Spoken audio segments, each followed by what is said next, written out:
Hello student, welcome back to my another video. Student, आज की इस वीडियो में मैं आपको संदर्भ लिखना सिखाऊंगा और उसके साथ में काव्यगत सौंदर्य लिखना सिखाऊंगा। तो स्टूडेंट, अगर आप चैनल पर नए हैं तो प्लीज़ चैनल को सब्सक्राइब कर दें। और स्टूडेंट, बस आप इस वीडियो में अगर लास्ट तक बने रहते हैं तो मैं आपको जिस प्रकार से संदर्भ लिखना और काव्यगत सौंदर्य लिखना बता रहा हूँ, आपको बोर्ड एग्जाम में उसी प्रकार से लिख के आना है। स्टूडेंट, बहुत से स्टूडेंट की क्या प्रॉब्लम होती है, उनको काव्यगत सौंदर्य नहीं लिखना आता है। और आप सभी को मैं स्टूडेंट बता दूं, अगर आपको बोर्ड एग्जाम में काव्यगत सौंदर्य लिखना नहीं आएगा तो आपका समझ लीजिए 1 से 2 नंबर कट जाएगा। तो स्टूडेंट, ये वीडियो आपके लिए मोस्ट इंपॉर्टेंट होने वाली है। वीडियो में आप लास्ट तक बने रहें। तो चलिए स्टूडेंट, सबसे पहले हम सीखते हैं संदर्भ लिखना, कि हमें बोर्ड एग्जाम में संदर्भ किस प्रकार से लिखना है। उसके बाद स्टूडेंट मैं आपको बताऊंगा कि आपको बोर्ड एग्जाम में काव्यगत सौंदर्य किस प्रकार से लिखना है। तो चलिए स्टूडेंट, अब बिना टाइम वेस्ट किए हम वीडियो को आगे शुरू करते हैं और देखते हैं कि हमें संदर्भ किस प्रकार से लिखना है।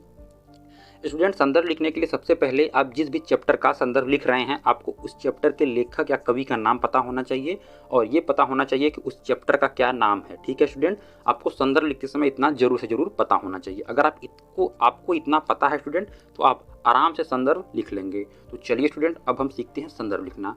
स्टूडेंट, संदर्भ लिखते समय सबसे पहले देखिए आपको क्या लिखना है। लिखना है प्रस्तुत। ठीक है स्टूडेंट, आपको लिखना है प्रस्तुत।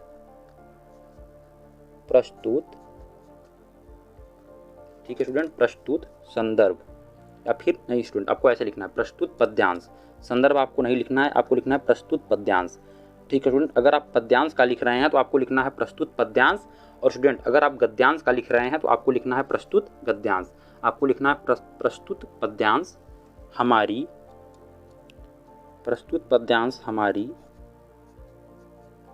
पाठ्य पुस्तक। प्रस्तुत पद्यांश हमारी पाठ्य पुस्तक। प्रस्तुत पद्यांश हमारी पाठ्य पुस्तक। ठीक है स्टूडेंट, हिंदी, आपको हिंदी को स्टूडेंट ब्लैक पेन से लिखना है। ठीक है स्टूडेंट, प्रस्तुत पद्यांश हमारी पाठ्य पुस्तक हिंदी। ठीक है स्टूडेंट, हिंदी के, आपको इसी प्रकार से स्टूडेंट बोर्ड एग्जाम में लिखना है। प्रस्तुत पद्यांश हमारी पाठ्य पुस्तक हिंदी के काव्य खंड। ठीक है स्टूडेंट, आपको किस खंड से, काव्य खंड से मैं बता रहा हूँ। अगर आप काव्य का लिख रहे हैं तो आपको काव्य खंड लिखना है, और अगर आप गद्य से लिख रहे हैं तो आपको गद्य खंड लिखना है। तो आपको क्या लिखना है, प्रस्तुत पद्यांश हमारी पाठ्य पुस्तक हिंदी के काव्य खंड। ठीक है स्टूडेंट, काव्य खंड।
उत्तघृत है। ठीक है स्टूडेंट, यहाँ पे हम लिख रहे हैं शीर्षक से लिया गया